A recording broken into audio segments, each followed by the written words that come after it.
Friends, आज एक नई कहानी सुनते हैं। पति के जीवन के बाद पत्नी का जीवन।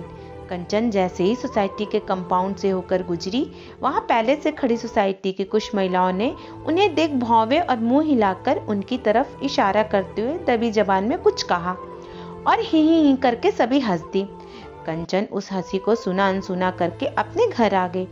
कंचन एक पढ़ी लिखी समझदार महिला है जो अपने फ्लैट में अकेले रहती है। उसके पति का स्वर्गवास हो गया है और उनके बच्चे भी नहीं हैं। वो जब ऑफिस के लिए आती जाती हैं, पीछे से यूं ही सोसाइटी की औरतों की फुसफुसाहट सुनती जाती हैं, पर वो इस सब में कभी नहीं पड़ती।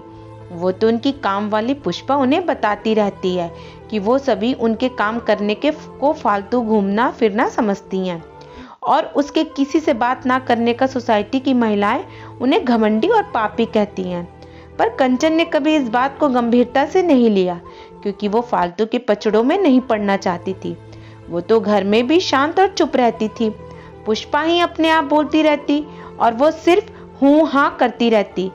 आज जैसे ही पुष्पा आई, उसने सबसे पहले सवाल किया, मैडम जी, आप उन औरतों को कुछ बोलती क्यों नहीं हो जो आते जाते आपसे ऐसे बात करती हैं? अब आज क्या हो गया पुष्पा? कंचन ने पुष्पा से मुस्कुराते हुए पूछा।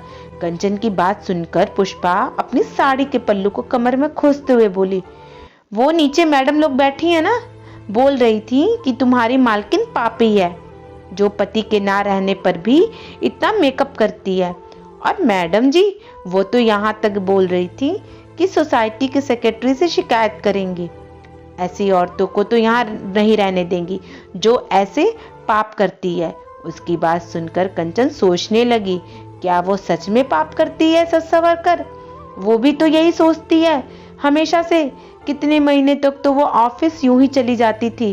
पहले तो उससे कुछ नहीं बोला, पर समय के साथ साथ उसके बॉस ने उसे टोकने लगे थे कि यूं रूनी सूरत लेकर ऑफिस मत आया करो। ना जाने कितनी बार तो उसके बनाए हुए प्रेजेंटेशन को लेकर क्लाइंट के सामने उन्होंने किसी और को भेज दिया और उसकी मेहनत का फल किसी और को मिला। फिर उसने मजबूर होकर अपने दुख को मेकअप से नीचे छुपा लिया और ऑफिस में एक सक्सेस वुमेन बन गई। पर आज भी तो उसे यही लगता है कि वो एक पाप करती है। तभी तो उसने उन औरतों को कभी विरोध नहीं किया, क्योंकि वो भी तो उसी समाज में पली बड़ी है जहां औरतों को ही त्याग की मूर्ति बनकर हर कदम पर उससे कुछ न कुछ छीन लिया जाता है। तभी पुष्पा की आवाज से उसका ध्यान टूटा, जो बोल रही थी, मैडम जी, एक तरह से आप ठीक ही करती हो जो उनको जवाब नहीं देती। ऐसे लोगों से क्या बात करना जिनके दिमाग में कचड़ा भरा हो। फिर थोड़ा मुस्कुराते हुए बोली, देखिए ना मैडम जी, जिस सेक्रेटरी से वो शिकायत करने की बात कर रही थी, उसने तो अपनी पहली बीवी के मरने के बाद 3-4 महीने में ही दूसरी शादी कर ली।